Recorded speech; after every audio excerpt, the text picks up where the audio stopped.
ngantos saniki kula mboten pamer nggih. Dari Narukan ke sini kula biasa ngebis, ya biasa berangkat sendiri. Biasanya kalau temandangan gitu terus anak kula piyambak Hasan kadang ya Mbak E. Supaya terlatih bahwa semua itu perjuangan. Karena wong-wong badar narkoba wae ngedaro kemaksiatannya sedemikian rupa. Masa kita enggak mengedarkan kebaikan? Saiki ya akeh kiai nek ora diundang ora teko. Sing ngundang syaratnya ngene. Itu apa-apaan. Bandar narkoba itu aktif loh menjemput pasar. Tapi kita orang soleh nyebar kebaikan ngenteni ditimbali, diaturi, dihormati, nah ora tersinggung. Tak tekani aduh-aduh jebule ora roh hake kiai. Sarap cara kula ngoten. Ngamal ikhlas wae. Pokoke inna sholati wa nusuki wa mahyaya wa mamati lillahi rabbil. Sudah ikhlas wae. Bukan apa karena nanti kita ini dibanding wong dolim, tak jamin. Kalau sampai ingin tahu dalilnya tadi, ketika sahabat mengadu luka dalam perang, ora diapresiasi pangeran malah digojok intakunu taklamuna fa innahum ya'lamuna kama ta'lamun, pakai hamzah. Dari kata alim, alim itu sakit. Ya, tidak pakai ain tapi pakai apa? Hamzah, ya. Karena maknanya sakit. Jika kalian merasa sakit ketika perang, orang-orang kafir pun ya sakit. Namanya perang kan ya sama-sama luka. Toh kamu punya kelebihan watarjuna minallah ma la yarjun. PKI wani perang, padahal demi sesuatu yang nihilisme, ngurati pangeran. Mosok wong Islam rawani perang demi kekuatan Allah Subhanahu wa taala. Lan kula mboten nate ngeluh. Kula nuruti kecewa beberapa kecewa, di murid ngene iki ora kecewa-kecewa. Tapi nek eling iki perintah Allah, alhamdulillah. Alhamdulillah. Sufyan Ats-Tsauri udah diwali ruang samut wiridan wakeh kok kowe mboten biasa wiridan Sufyan Ats-Tsauri. Tapi dia punya penemuan ilmiah yang luar biasa. Kira-kira nak geng Cina, ning TV lho kan, geng Cina iku nak majikane turu dijogo gak? Kira-kira dijogo. Urung diceluk wis tembe. Pengawale. Sangar-sangar bisa tatonan. Kowe gelem ngono kan aku turu kok suwe jogo. Engko tapi madara ditolak santet. Apa dipacaki yo? Celananan dasinan terus. Koyok pengawal presiden wis ben rungono ya. Cina itu kira-kira bose turu iku dijogo. Napa? Sufyan Ats-Tsauri itu sederhana. Dia jadi wali itu sebabnya lucu. Dekne itu mesti tok masjid sedurunge adzan. Sebelum adzan. Jadi agar misalnya adzan kurang 10 menit. Sufyan Ats-Tsauri yang terkenal alim itu gurunya Imam Syafi'i. Di antara guru beliau kan namanya Sufyan apa? Ats-Tsauri. Imam Malik itu hanya di antara. Malah yang membentuk banyak Imam Syafi'i termasuk Sufyan Ats-Tsauri dan Sufyan bin Uyainah. Itu sebelum 10 menit atau sebelum 5 menit sudah di masjid. Ya dia ini biasa nih masjid, dia ini wong alim dari rapati wiridan, kuno wong alim rapati wiridan, terus sinau ya mutolaah ya. Dan itu ya wiridan wong alim seperti itu. Ditanya, kenapa kamu gitu ya? Aku ora kepengin dadi kawula sing elek. Yaiku moro nenteni diceluk. Ya saya misalnya gini, saya misalnya sebagai kiai, ada orang lagi ya, saya misalnya sebagai kiai yang menugaskan Mustafa tiap jam 7 itu nyapu dalam. Saya ulang lagi ya, saya misalnya jadi kiai yang punya candalem atau pembantu lah, khodim kalau dalam bahasa pondok, nyapu jam 7. Setiap jam 7 Mustafa nunggu saya panggil ke situnya. Bos nyapu, nggih. Nara dipanggil ya ora rono, angger nggih. Itu pembantu buruk apa baik? Yang datangnya nunggu dipanggil. Buruk. Harusnya dia kalau tahu tiap jam 7 nyapu ya sebelum jam 7 sudah stempel. Dari Sufyan Ats-Tsauri, saya malu sama Allah. Moro masjid ngenteni diceluk hayya alal sholat. Ayo sholat. Gara-gara itu kan satu logika. Gampangannya buruhe wong fasik wae setempe sebelum dipanggil. Ini buruhe pangeran moro masjid ngenteni diceluk, malah ngenteni komat barang sebagian paham. Oh, itu satu hal yang nyuwun sewu ndak baik. Nah kenapa tidak apa-apa? Ya saking apik-ane pangeran, saking apik-ane pangeran. Ya selama ini kan gak apa-apa, mergo saking apik-ane pangeran. Tapi Sufyan Ats-Tsauri itu begitu cara menganalogi ibadah. La takun kal abdisu, ke aja koyok budak sing elek. Moro majikane ngenteni di Kan sudah rutin kalau zuhur Allah manggil kita, kalau asar kenapa kita nunggu dipanggil? Harusnya stempe. Itu pikirannya Sufyan apa? Malah ini dilatih. Senajan toh kamu ndak harus paling ndak siap-siap lah. Paling ndak apa? Siap-siap. Misalnya setelah adzan ya sudah siap-siap, pakai baju bersih, sudah wudu dalam konteks mutahayyi li sholat bahwa kita benar-benar siap. Makanya ya tadi kita ini malu sama kelompok yang buruk di luar kita, di luar sana. Ternyata kelompok buruk ini punya sistem organisasi yang sehat. Ketuanya dimanja untuk setoran. Rokok wae ono sing nyumetno. Ya ta, keamanannya dijaga. Lah nanti kita ngadepi kiai, kamu akan ditanya itu sama Allah. Agar ke bantah ditakoki.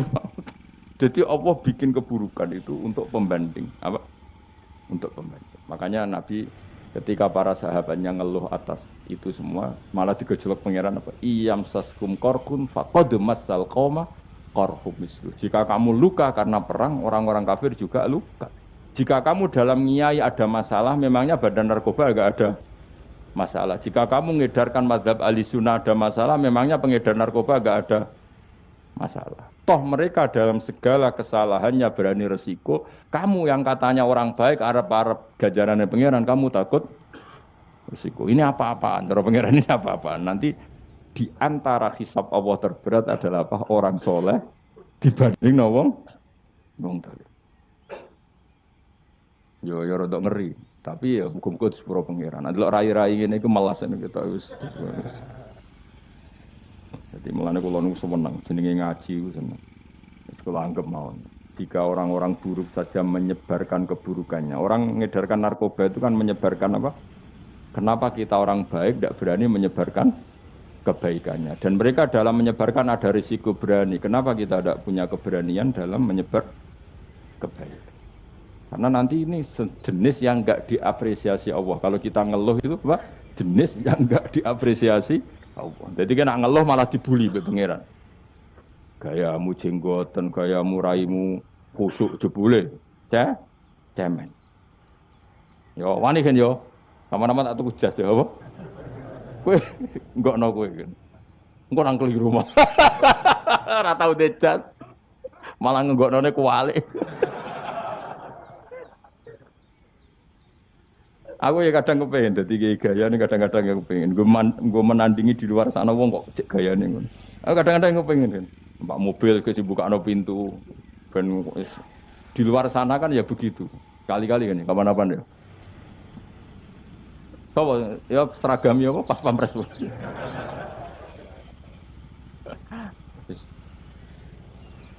Nak kiai saya kan sana banser ya, gaya ya. Wah bolak-balik agar pengajian, Gus di kal banser dak, waduh malah bingung. Kulo nu kesuwen dadi sufi, dadi nganti napa gak di selera kulo. Rada error kulo masalah selera niku rada masalah kulo. Tapi ini cerita saja. Jadi kalau ada kiai yang kerso dikawal, kerso dihormati, ki ora usah gede. Husnudzon piye-piye di luar sana kadang orang diperlakukan sedemikian terhormat. Masa kira ridho ada orang soleh dilakukan apa? Terhormat. Tapi ada kiai-kiai yang milih sufi hidup lo profil saja santai ge monggo mergo orientasinya akhirat sehingga ra kepikiran harga diri duniawi yang legowo lho kok terus hasud kowe sufi gedeng kiai sing terhormat utek kok eleke ngono. Wong sing seneng terhormat gedeng wong lo profil ini zillatul ilmi. Ini kehinaan bagi ahlul ilmi. Ahlul ilmi kok dibaro ya ora usah kritik-kritikan ngono. Sampeyan ketemu pangeran sing selamat itu wong ikhlas tok. Wong ikhlas itu secara kecangkeman, paham ya? Biasa wae roh dunya biasa. Ya kula niku roh sampeyan wis biasa. Mbok salah mbok bener ya ora tak pikir biasa. Ora takoki pangeran, "Hak lha umat salah kok mbok barno." Lah mun ngertos pun jenengan tulis pun bakat salah. Salahmu mbek tulisanmu nek ape salah dhisik ndi? Dhisik tulisanmu pancen wis. Rai salah wis ditulis ning lama. Rai salah. Dan kesehariannya selalu menambah kesalahan. Ditulis bae pangeran. Lah sing nyelametno piye? Wa andal ghafurur rahman, tapi aku pangeran sing akeh nyepu. Muga-muga ke mlebu ngono. Mulane donga istighfar faghfirli fa innahu la yaghfiru dzunuba illa anta. Salah kita ini banyak, tapi tetap kita berharap sepurane pangeran karena Allah yang zat sing akeh napa nyepurane. Bukan karena kita melakukan kebenaran yang ideal, tapi karena Allah memang akeh sing akeh nyepurane. Masyhur dungane Nabi napa Allahumma illam akun ahlan an ablugha rahmataka fa rahmatuka ahlun antab lughani. Ya Allah, jika kebaikan saya tidak layak untuk mendapatkan rahmat Engkau tetap mampu, tetap layak untuk mendapatkan kita. Kebaikan kita mungkin tidak cukup untuk memasukkan kita masuk surga. Karena sebagian tidak ikhlas, sebagian profesi. Saya ini kayak dakwah. Orang mesti ikhlas, kadang profesi. Nak orang waya dakwah itu ya rodok rapati di duit. Nak musim dakwah duit akeh. Itu kan rodok profesi. Kue gedeng yo keliru. Biar-biar sih nyebar Islam ya sing jenis ngono iku. Wong sing jeneng ikhlas malah klunak-klunuk ning omah. Repot manjen zaman akhir. Sing semangat rodok profesi, sing ikhlas modele terus klunak-klunuk ning omah. Ya sudah, semuanya itu masalah. Tapi rahmatnya Allah menjadikan semua itu enggak masalah. Didadekno tetap di sepuro Allah Subhanahu wa taala. Mulane Nabi nak ngendikan ya nabi atau ulama lah. Ini yang jelas riwayat lah.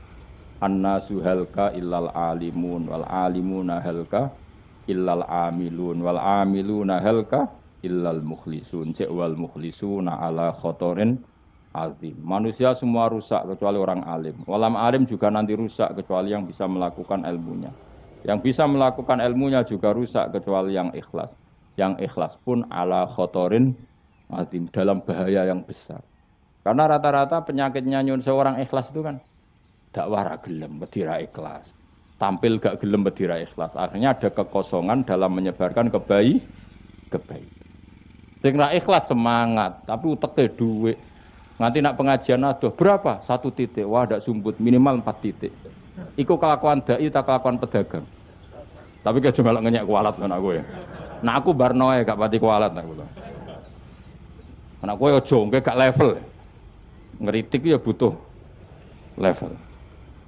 Batem ra cukup nak melok ngritik. Ya sudah, tapi kamu gak boleh benci. Piye-piye itu yang menyebarkan Islam. Tapi tidak usah kamu dukung tradisi itu ya sudah ben kersane pangeran. Kowe dukung mau ikhlas jebule tadi klunak-klunuk. Makanya Nabi masih mengkritik orang ikhlas pun masih dikritik wal mukhlisuna ala khotorin azim. Orang ikhlas pun pada bahaya yang coba kalau semua orang mengklaim ingin ikhlas kemudian dakwah ra gelem medira ikhlas, khutbah ra gelem medira ikhlas, mulang ra gelem medira ikhlas. Betapa agama ini menjadi kosong karena semua menarik diri untuk tidak ngambil sikap menyebarkan agama. Mergo jare cek ngaji bab ikhlas. Ya ora barbar. Utek kowe elek ngaji. Ya sudah biasa saja, sing biasa dakwah profesi ya tetap dakwah. Engko nak pancen dekne umat Nabi tetep ana ikhlase. Misalnya titik 4 ikhlas sitok wis lumayan, no? Kowe ora usah terus suudon. Kok mungkin ikhlas wong niku? Suudon haram dul. Yo jelas yo. Paham? Alhamdulillah.